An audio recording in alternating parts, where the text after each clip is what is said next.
as the pistol round gets ready to kick off, need more DM going to be starting on the defense. A little bit difficult for the likes of forZe here. Is not ideal to be starting on that attack.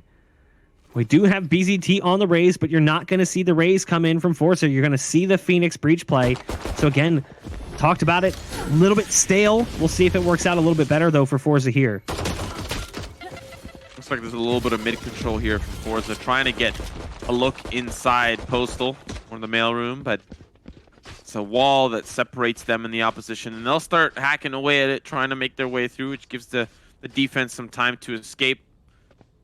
BZT at the edge of his seat, at the edge of the rafters there, as Tigane will have a great angle. Shots, though, not going to connect. They will connect, but will not finish the kill.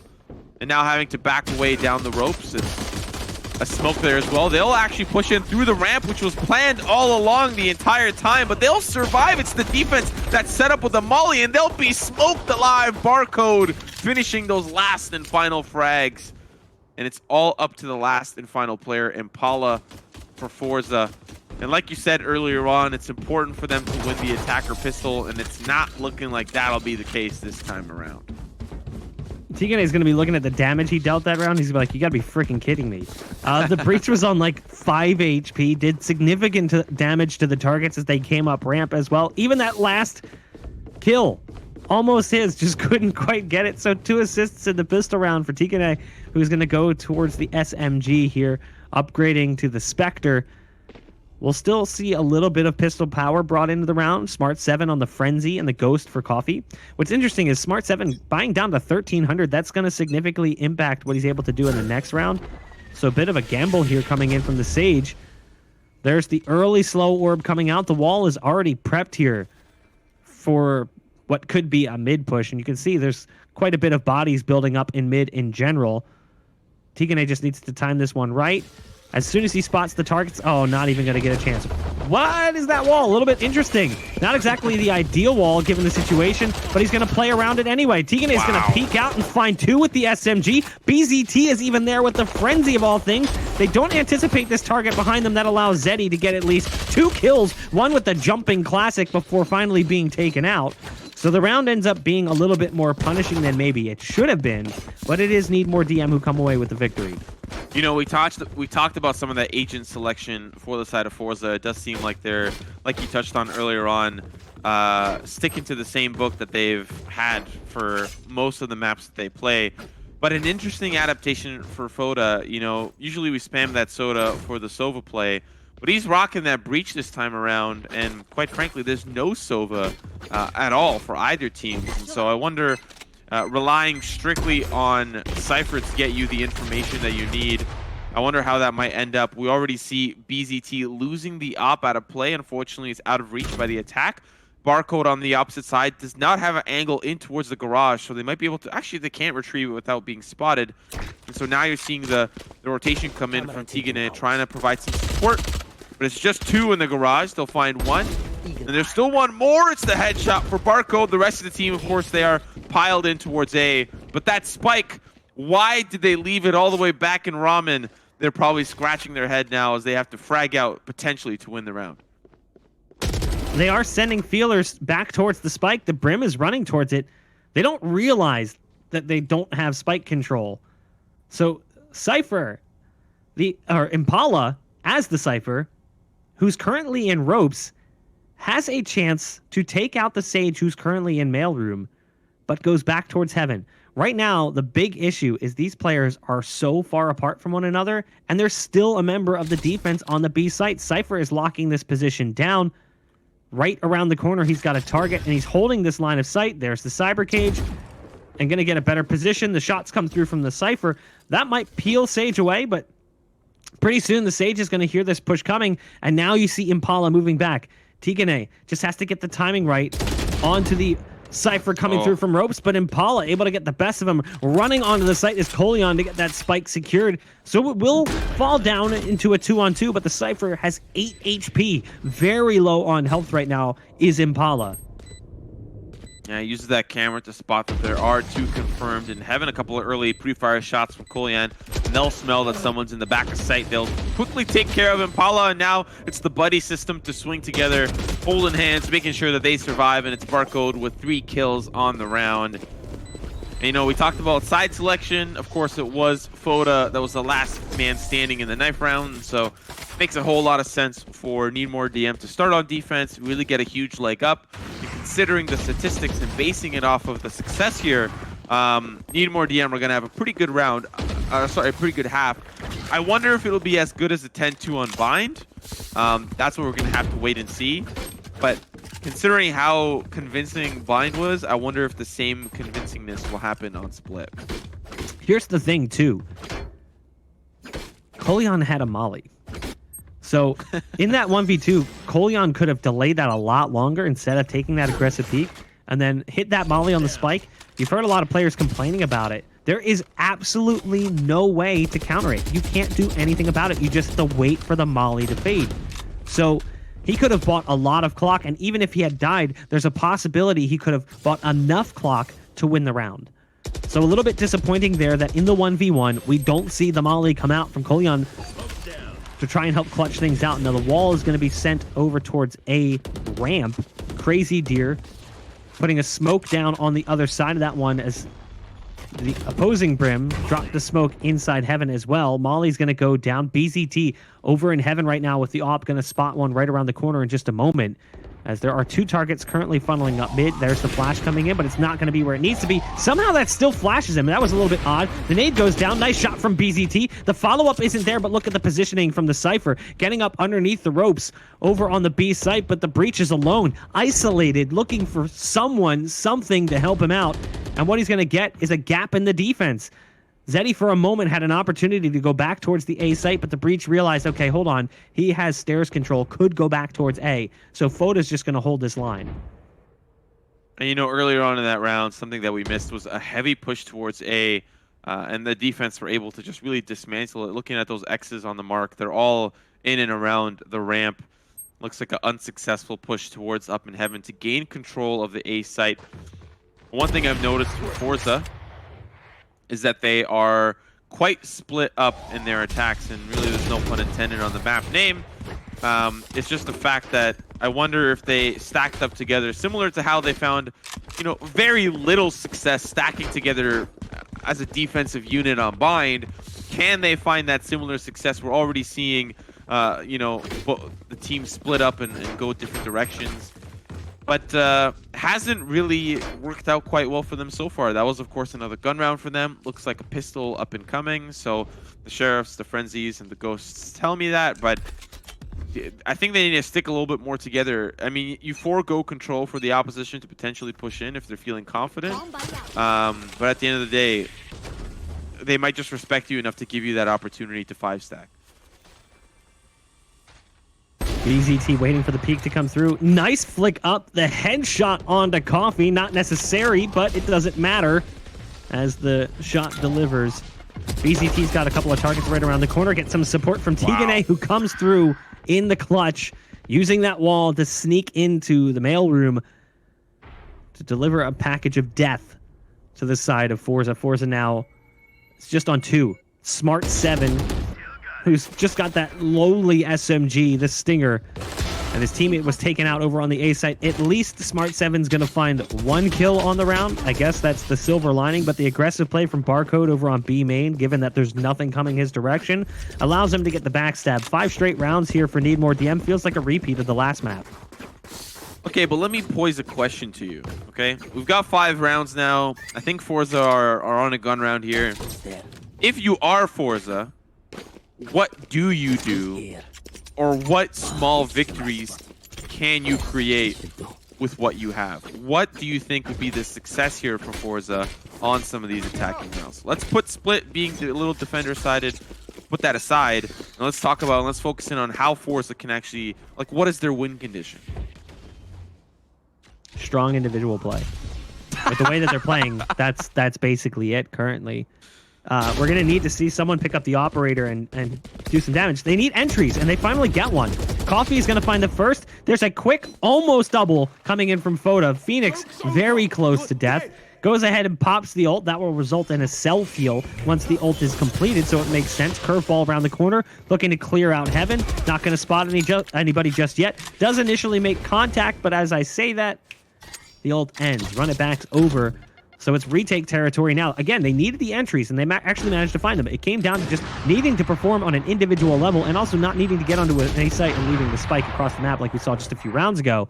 It's going to fall down to one. It's BZT who's got the operator in Heaven. It's a 1-on-4. Good luck. As 3 ults are available, you've got the Resurrection, the Neural Theft, and the Orbital Strike. At this point, BZT should be looking for an avenue to save. I like that setup and screens. They just had 2 in the back corner. You know, for anyone to peek, just spray him down. And even if there was 1 frag, it would be the trade that would be easy for them to find. A good round for forZe, and like you said, it's just the entry that they found and an unfortunate positioning for Foda there, I think. You know, you limit to where you can go if you're hiding behind that box. Yes, it's a cheeky spot for the attack to really maybe not check so quickly, because once they push in, they check close left, and then they immediately check right. So they don't have the time to check behind the box. And so it is a cheeky spot, but for Foda, you only ended up with 1 there. And so now, forZe, back to the drawing board. How can they get another? At the end of the day, that's the name of the game. They don't want a repeat of a 10-2 half. They want something better than that, a 9-3 or an 8-4 or, you know, whatever it ends up being. And so for them, success with 1, they need another now. It started with those entries coming out from the Phoenix. The Phoenix play has been something that was heavily criticized on the desk for just being... I don't want to say lackluster. I feel like that's a word I've used already too much given the way that we saw that last map go, but just isn't what they need it to be. And as I say that, Coffee falls. So the Phoenix, the person who should be responsible for a lot of those openers, goes down. Quick res coming out from Smart 7. The Orbital Strike was utilized, but the Orbital Strike's still in possession here of the attack. We'll see how they decide to use that one. They've got the Rolling Thunder as well, so they can combo those ults to really gain access to a site. And if they were to throw it towards B right now, there's quite a few bodies in that territory. You've got Sage back steps. Breach looks to be potentially on balcony or at least right below it. And there's the Rolling Thunder, the ult we were just talking about. So Foda's going to be moving out of position, tries to counter flash come through. There's the nice peek coming out from Tigane. Only 1 kill despite the fact that the flash had them all blind. There's the Orbital Strike as well, but it's not going to be in a position that's going to produce anything. But it will at least clear out that area. There's the Neural Theft being popped now. Crazy Deer comes around the corner, drops 1 in the corner. Barcode from inside the site, still alive, still doing damage. It's a back and forth volley, and it's down to Crazy Deer. They know where he's at. It's a 1-on-2, but look at the damage dealt to the Breach. Very close to death as he takes the wide swing. Crazy Deer is going to find 3. It's nmDM who claw their way out of a dangerous situation and find a 6th round. Wow. I like the attempt from forZe, but at the end of the day, what was it? A 5-stack push in through the mailroom? Like, you need to send somebody towards garage, or at least 2, to try to get a little bit of a counter angle. Yes, Orbital Strike was able to be used to clear some of that backside issues, some of those backside issues that they had pushing in, but you need a little bit more than that. If you got some boots on the ground floor, they can negate some of those angles that Crazy Deer was able to find. An early look from BZT.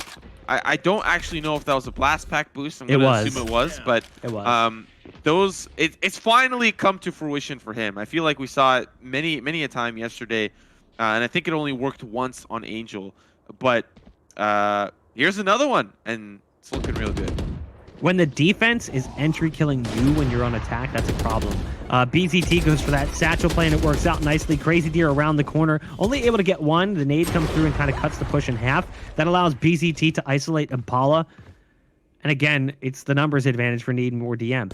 You know, this map, yeah, sure, super defense-sided, so I don't want to discount what forZe is doing too much, but at the same point in time, it just feels like it's not working. This Phoenix play, they talked about it in the pre-show, it just doesn't seem to make sense.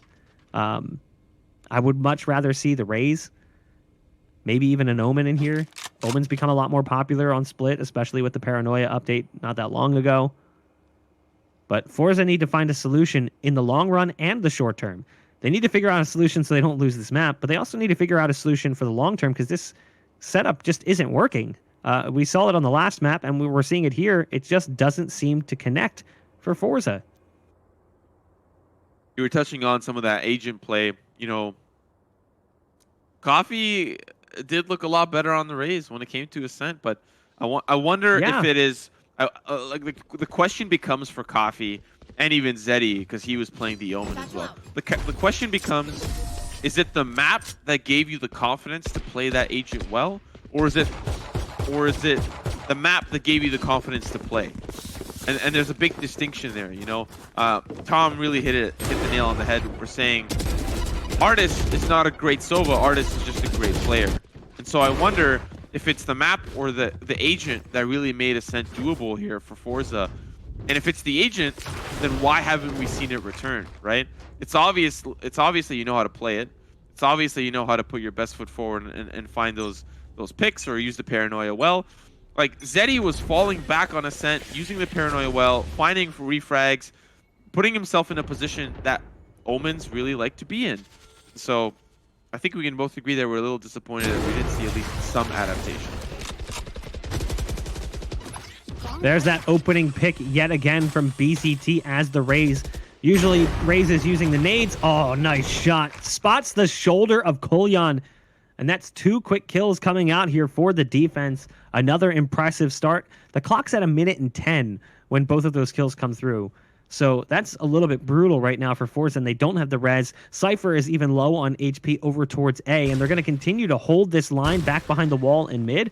If they challenge BCT again, this could backfire a bit. There's the flash to at least force him back, and it looks like they're going to try and go for an A split, but you've still got Brim holding Heaven right now, and he'll be aware of the fact that they've lost mid. You can see the comms already kind of telling him, hey, they could have ropes control. Yep, they're going to peek, but Coffee unfortunately gets taken out, and so does Smart7. Crazy Deer able to defend Heaven. The last member standing, it's Impala, and that car is going directly back to the shop. Crazy Deer with 3, and we are inching ever so close to a potential 10-2 half. And quite honestly, if forZe don't shape up right now, I could even see an 11-1, and that is scary with the pistol in the second. That's one of those times I wish we didn't have X-Ray, so you could see and appreciate just how quick that flick was onto that Sage. I mean, that was dirty play coming in from Crazy Deer in Heaven. 8 rounds to 1. forZe looks like they're going to be at least grouping up towards the same territory, trying to dedicate themselves towards a push. They don't have a single ult to work with. Coffee's close. He's nearly got the run it back. But all 5 bodies stacked up outside of long. You've got to contend with the Brim ult here. So Crazy Deer can pop that ult. Maybe times it right. He might be able to cut this push in half. Yep, he throws down the molly, and it's Foda to follow up with the flash, but they'll get the frag, but it's Foda in the back of the site, the elbow, really proving to be the battle station for him. Smart7 swings with the stinger, and now you'll see the rest of the defense start to funnel in through from behind. BZT's got himself the up, using the blast pack to make things very difficult for Smart7. It's the jumping classic, baby, that gets it done. Now it's just down to the 1v3. Zeddy up above in Heaven, 19 HP in a dream. But so far, it's the defense that have been making it a nightmare as BZT finishes with the op shot. And it's a 9-1 score line. That jumping shot just kind of emphasizes what this half has looked like for forZe. Because even when they find a bit of an opening, it all just falls apart. So they managed to get onto the site. They take out the Brim as the orbital strike comes through. And then Foda's there to find a couple of kills from backside of elbow. In that time, as he dies, the res comes through on the Brim up in Heaven. BCT's made it back towards spawn. He's tossing blast packs over top of that wall, just pelting the Sage with additional damage coming in from those explosives, and then jump shots him with a classic from like 40 feet away. Ridiculous. We'll see what it is that forZe does to try to adjust here, but again, it looks like we're going to see a couple of bodies in mid, a few moving towards A. It looks like we might see that A split attempt yet again with them getting control of ramp. But the spike falls off mid, and it's actually working back towards B main. So curious to see what the plan is here from forZe. Crazy Deer, we've seen him defend Heaven before. Will he do the same here? Tigane using that wall towards the ramp here. We've seen it pretty much every single round in mid, and so that repositioning might throw forZe off. Still Map3 going to be committed to this push, but that spike, it's quite a distance away. It's looking like forZe and company Smart7 going to be leading that charge towards the garage, but there's the infamous Cypher anchor on that B site. Leave that Cypher alone and it'll pay you well. But now that running back tells us it's going to be the entry, but it runs out quickly. Did he? I think it was the spray from Crazy Deer to take it out, and now it's just forZe caught with their hands empty with no entry to the site. So the plan was a fake towards A, and they were going to sneak their way onto the B site. The problem is that ult is going to cut things a little bit short, and this peek spots out the spike. They'll let it be known that, hey, they're trying to plant on B. And that's the round over. At this point, if you're a remaining member of the team, you got to save. Smart7 and his teammate could not get onto the site in time, and there's kills piling up all over the map. I at least applaud forZe for trying something different and going for a peculiar round strategy. They tried to bait out a rotate from nmDM, but in order to bait out a rotate, you have to actually kill somebody. You have to find an opening, and they didn't get that opening over towards the A site. They didn't find anything really over on the A site. What's impressive right now is Foda is sitting at 4-4, who's had a great game thus far across all three maps, but it's Crazy Deer and BZT who are destroying 29 combined kills, 15-4 and 2, 14-4 and 1. Crazy Deer's been locking down Heaven. BZT's been there with the operator across the map. And speaking of the operator, there's Foda to get things started. Yeah, sure, maybe on the bottom of the scoreboard, but the impact of each of those kills felt pretty much by forZe. Very heavy blow early on, losing that Cypher. I think forZe fans might be upset with me because I predicted an 11-1 scoreline, and at this point, might be looking that way. So far, trade, though, in mid puts it back to the 4v4. This is, of course, not a Cypher cam. This is just a look in to see the above location of how Barcode is stuck in a very interesting position. But an interesting position might net him a couple of frags. He's playing so patiently. This might be the round winner. The spray's good. On to all three. Barcode takes them all down. And it's a quick round for nmDM. The half is so good for nmDM that you couldn't even Caster's Curse that last round. You mentioned, like, oh, I predicted 11-1, and in my head I'm thinking, okay, this is normally where things would end 10-2. But forZe, they just can't seem to catch a break. Look at this patience from Barcode. Just waiting back behind this wall. This is not a look we've seen from them yet, playing back behind this box. No reason to anticipate the play, as typically speaking, they've got BZT and Heaven with the op, who's being a problem. But BZT was so incredibly mobile with that operator. We saw him go for blast pack peeks on A. We saw him peek from Heaven. We saw him peek from mid ropes. He was all over the place, and they could not find a solution. And that's why he had such an insane half. And then when they tried to go for static plays, Crazy Deer was there with the punish as well. So we move into the second half, 11-1. nmDM can win things if they just pick up the pistol, because at that point the money would be atrocious coming into what could be the final round there for forZe, and the nail in the coffin to sink their fate. Ooh, look at this. But it's again, Barcode again, but he's spotted out. They're not letting that happen twice. An early pick here for the defense as they get aggressive and try to be the deciders. A wall already to stop the push in coming in from the stairs. The rest of the team, they'll make their way onto the site, and it's the defense that are now stuck in a 4v2. Coffee having to escape down to 0, and it's a quick round straight to the throat by nmDM, and they're match point for the series. My man is feeling himself right now. Crazy Deer just cannot be stopped. 19-4. That is absurd. At this point, it doesn't matter that there's a scoreboard bug. He's the only player on the scoreboard I really care to see. The only other one I wish we could see is BZT, who's just behind him, but at this point, it doesn't really matter, as this is likely to be the final round. 12-1, and they decide, hey, no tomfoolery. Let's just group up. We'll take the A site. There's two players here coming in from the defense, and they've gone for a wall boost, so they're trying to get cute at least, getting vertical. They used the Frenzy of all pistols to win that first fight, but now you've got support showing up from the Phoenix, and uh-oh, it's starting to look a little bit scary here, as Colion has also arrived and made it a 2-on-2. Again, given the scoreline, I don't think there's really a whole lot to be concerned about right now if you need more DM, but you definitely wanted to close things out. Yeah. Oh, blast back for BZT is going to get over to safety. And quite thankfully, he was able to get there that quickly. Impala's going to find one. It's down to the 1v2. It would be a crucial one to win, but it's Impala by the skin of his teeth, making it a 12-2 scoreline. He's upset, swipes the air there, says no to BZT. And forZe's dreams, they stay alive. That was a round that they obviously had to force up. And so considering how much money was spent on the side of nmDM, they may not have the credits to really have a competitive round. So things are going to start to get really crazy for the economy. That was beautiful. That cam smooth was awesome. Flying down in towards the site, down that skyscraper. I mean, sure, forZe found a round. Okay.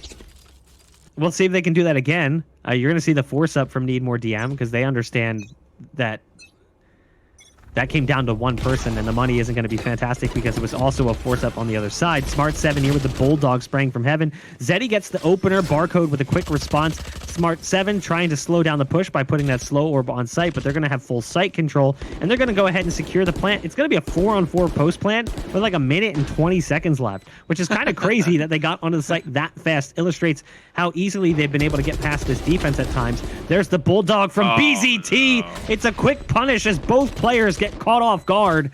And now it's fallen onto Kolyan and Impala. Impala with the judge will find one. Kolyan able to get one as well, but it's down to now a 2-on-1. Impala has at least upgraded from the judge to a Phantom, dinked immediately on the peak, but it doesn't stop him from moving up further.